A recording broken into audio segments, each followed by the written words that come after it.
बिस्मिल्लाहिर्रहमानिर्रहीम। अस्सलाम वालेकुम viewers, my name is Fayaz Waheed. Viewers, अभी तक हम HTML5 के लेक्चर डिस्कस करते आ रहे हैं, लेकिन आपको पता है कि वो जो सीरीज़ है, प्लेलिस्ट है, उसमें HTML5 और CSS3 हमने दोनों को डिस्कस करना है। और मैंने सोचा कि HTML5 के काफ़ी लेक्चर्स हो चुके हैं, वो भी पैरेलल चलते जाएंगे। हम साथ साथ क्या करते हैं, CSS3 के लेक्चर्स को स्टार्ट करते हैं और इसकी भी थोड़ी थोड़ी हम क्या करते हैं, वर्किंग साथ साथ इंशाल्लाह करते हैं।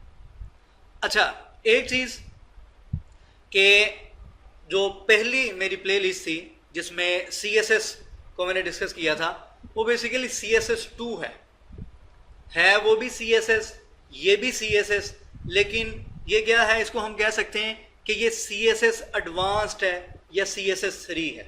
ठीक है, जो CSS3 जो लेटेस्ट वर्जन है CSS का, वो CSS3 है, जिसको आप कह सकते हैं कि एडवांस्ड जो फीचर्स हैं CSS के, वो CSS3 में हैं। दूसरी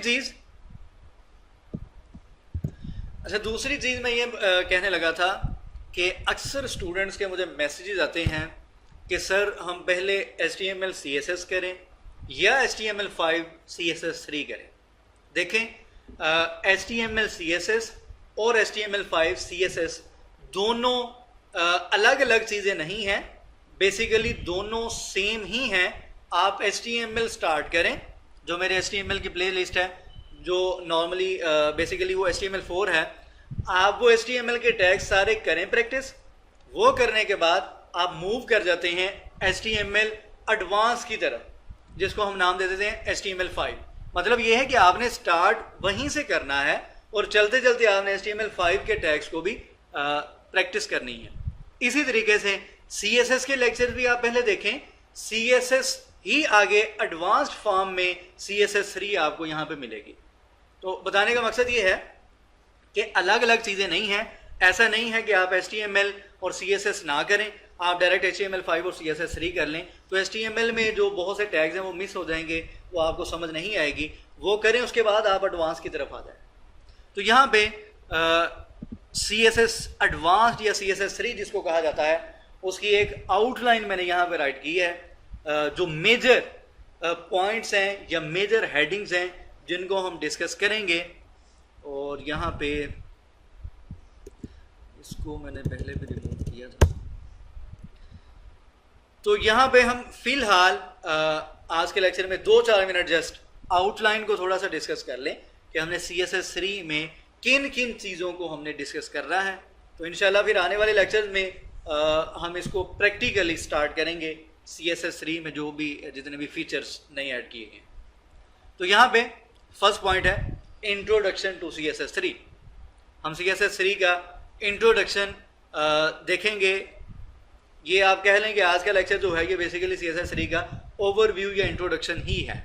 ठीक है, और ये वाले जो लेक्चर्स हैं ये मैं HTML5 एंड CSS3 वाली जो प्लेलिस्ट है उसी में नेक्स्ट ऐड करता जाऊंगा।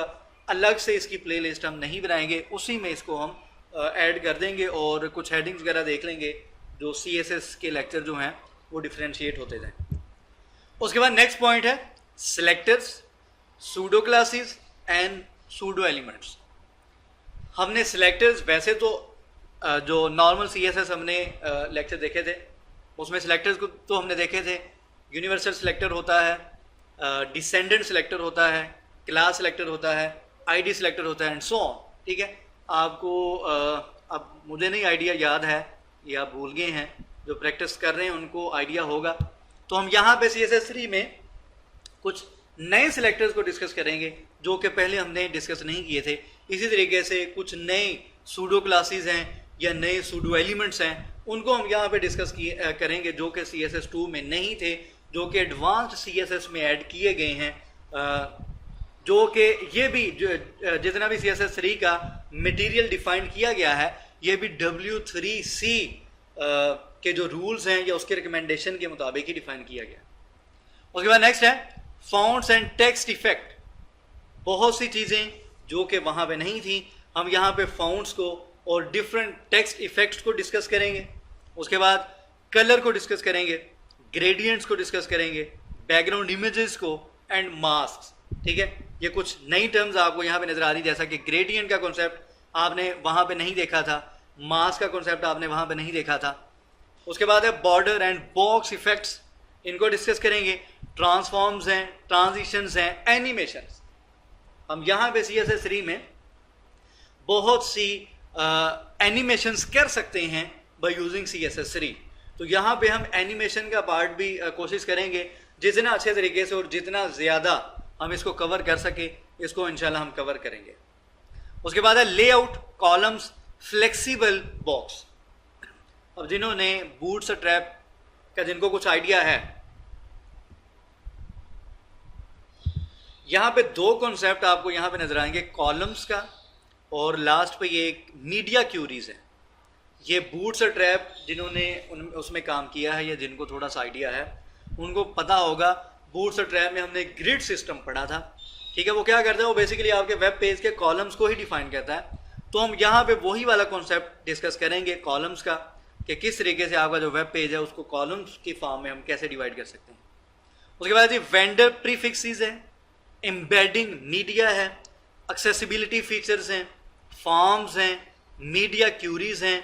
मीडिया क्यूरीज नॉर्मली आपका जो वेब पेज है या आपकी वेबसाइट है उसको रिस्पॉन्सिव करने के लिए, कि फ़र्ज़ करें आपका वेब पेज मोबाइल की स्क्रीन पे कैसा व्यू दे रहा है, टैब की स्क्रीन पे कैसा व्यू दे रहा है, लैपटॉप की स्क्रीन पे कैसा व्यू दे रहा है, या बड़ी LED पे कैसा आपके वेब पेज का व्यू आ रहा है, तो वो हम डिफाइन करते हैं बेसिकली मीडिया क्यूरीज को यूज़ करते हुए। उसके बाद है implementing CSS3 in the real world conclusion, ठीक है। हम इसको प्रैक्टिकली देखेंगे कि CSS3 के जितने भी नए फीचर्स हैं उनको हम यूज़ किस तरीके से कर सकते हैं, और उनके जो रिजल्ट्स हैं, उसकी जो आउटपुट है, उसको हम इंशाल्लाह आने वाले लेक्चर में डिस्कस करेंगे।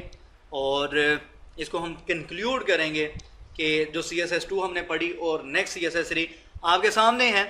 HTML4 में हमने बहुत से टैग्स पढ़े थे, नो डाउट, लेकिन HTML5 में ऐसे ऐसे फीचर्स हमने पढ़े जो कि HTML4 में नहीं थे। तो इसी तरीके से जो इसका भी कंक्लूजन हमारे पास होगा, CSS3 में बहुत से नए फीचर्स आपको पढ़ने के लिए, प्रैक्टिस करने के लिए मिलेंगे जो कि CSS2 में नहीं थे। तो फिलहाल इस कोर्स आउटलाइन के साथ मैं फिलहाल यहाँ पे इसको वाइंड अप करता हूँ। इंशाल्लाह आने वाले लेक्चर में 1 बाय 1 हम प्रैक्टिकली CSS3 के न्यू फीचर्स को डिस्कस करेंगे।